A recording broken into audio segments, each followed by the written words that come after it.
Bonjour à toutes et à tous. Je suis le sergent Touré, garde des sous-préfectures.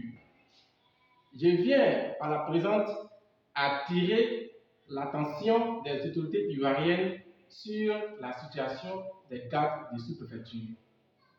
En effet, le corps des gardes des sous-préfectures a été créé par le décret numéro 75-324 du 14 mai 1975 portant statut particulier du personnel du corps des gardes des sous-préfectures. Ce corps a été créé pour assurer la sécurité des membres du corps préfectoral et les locaux des préfectures et sous-préfectures.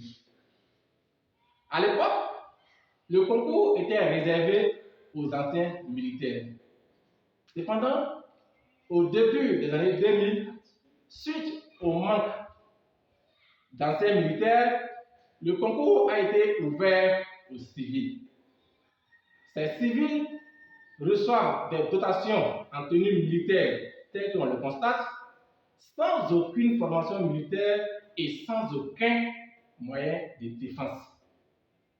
Certains de nos collègues ont été tués en plein exercice de leurs fonctions.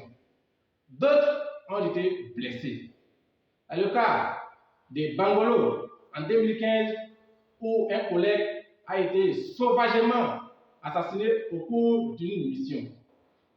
En 2016, à Dimandougou, où un autre garde de sous-préfecture a été lynché.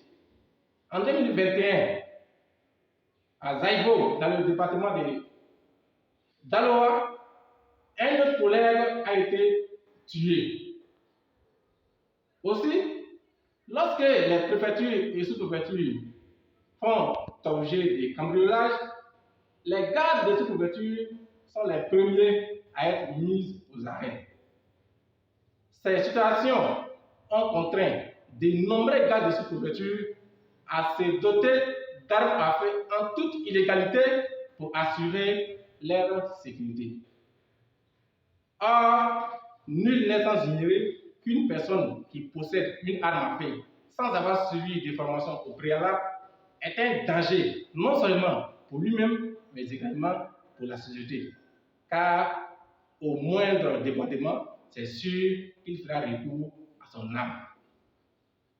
Nous lançons un cri de cœur au ministre de l'Intérieur, le général Vagondo, au ministre de la fonction publique, notre maman Anne Loto. Nos vies sont en danger. Nous prenons garde la nuit, sans armes, bien étant fonctionnaires. Nous ne voulons plus qu'un autre garde de sous-préfecture soit tué. Nos doléances sont les suivantes.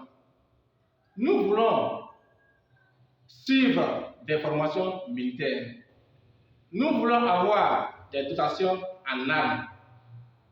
Nous voulons un profil de carrière et enfin, nous espérons le relèvement du niveau de recrutement. Notre rôle est indispensable dans les préfectures et sous-préfectures. Le préfet et sous-préfet qui représentent le chef de l'État ont besoin d'un minimum de sécurité. Ils font souvent appel à la gendarmerie qui parfois se trouve à des dizaines de kilomètres. Par ailleurs, on note une montée des cas d'agression des préfets et des sous-préfets.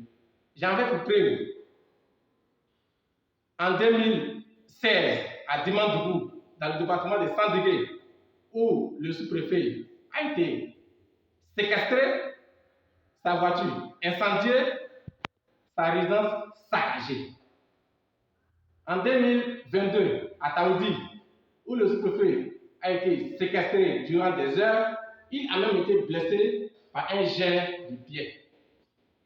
En 2023, à Sandégué, le préfet a été invectivé au cours d'une réunion. À cela s'ajoutent de nombreux cas de cambriolage. On pourrait citer le cas de la sous-préfecture de Korogo, de Kani, de Divo, etc.